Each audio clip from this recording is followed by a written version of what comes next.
Good morning, everyone. It's Wednesday. I'm excited. It's going to be a good day today. We have our marriage group, our couples relationship group tonight. And so it's always exciting to have those nights because I get to fellowship with other couples. They get to inspire me. We get to inspire them. So I'm looking forward to that. Today we find ourselves in Revelation, chapter 3 specifically. And this is when they're talking to each of the, I believe it's the 7 churches. And what's happening is that he is giving instruction to each of them individually. And it's instruction just, for living, really, for living life and specific direction for the specific church. So what we're going to do is we're going to take a excerpt out of this and kind of apply it to our lives here. And so we'll start in chapter 3, verse 14. It says, "Write to Laodicea, to the angel of the church, God's yes, the faithful and accurate witness, the first of God's creation, says," this is God talking here, "I know you inside and out, and find little to my liking. You're not cold, you're not hot. Far better to be either cold or hot. You're stale, you're stagnant. You make me want to vomit. You brag, I'm rich, I've got it made. I need nothing from anyone. Oblivious that in fact you're a pitiful, blind beggar, threadbare, and homeless."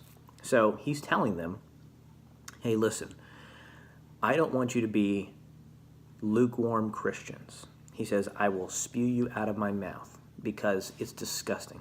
If you ever going into nobody truly enjoys, there's a couple people out there, myself included, that don't mind room temperature water.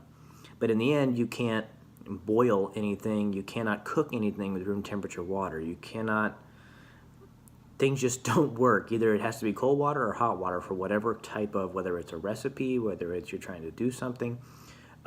Nothing really calls for room temperature water other than drinking. There's a couple things, of course, there's some exceptions, but the point is that God doesn't want lukewarm Christians. He wants you to be on fire for him or not at all.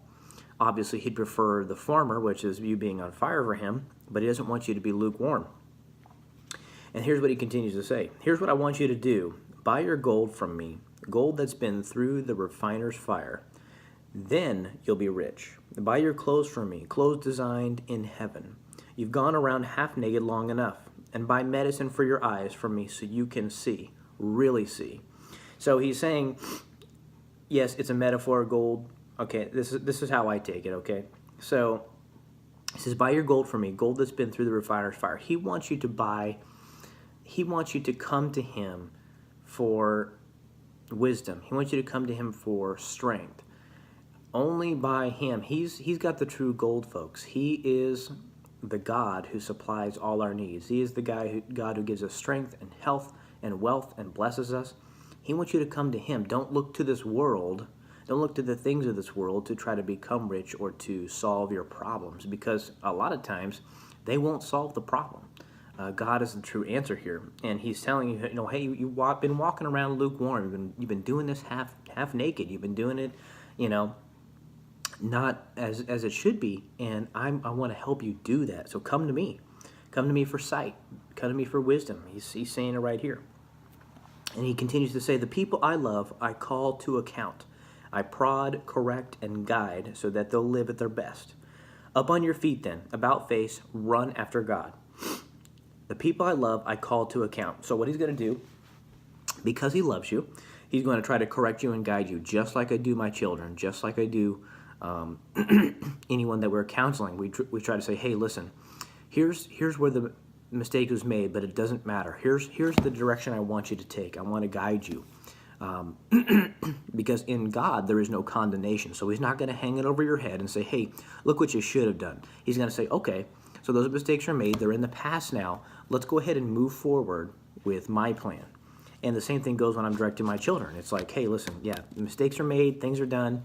The damage is done. Let's go ahead and, so now we've learned from our mistakes. Let's move forward and attempt to not make those mistakes again. Obviously with God's help here. So he's basically telling us the people he loves, he corrects. God's telling us that. And it says, look at me. I stand at the door. I knock. If you hear me call and open the door, I'll come right in and sit down to supper with you. So I believe that's verse 20. So he's saying, listen, guys, if you let me in, I'm going to, he stands at the door. He's knocking at our door. And he wants to come in. But we have to open the door and let him in. And a lot of times, I think my pastor put it, we're kind of like a house. And in the house, we got a whole bunch of windows.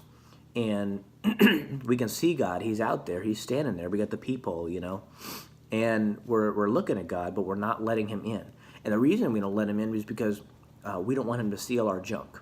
We don't want us to steal our stuff going on, our obsessions, our fears, our habits, things that may be detestable to God. And we don't let him in. We're like, okay, God, well, I'm going to let you in, but I'm going to let you in the living room. That's about as far as you're going to go, because I got some dirty stuff in my kitchen and my bedroom and my bathroom upstairs.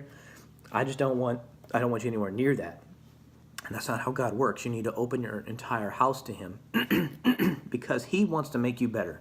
He wants to make you like him. He wants to for you to be a witness to other people. He wants to strengthen you. He wants to encourage you. He wants to heal you not just of physical ailments, but of mental issues, of foul language, of anything, guys, financial stress. It doesn't matter. He wants to heal it all, but you have to let him in.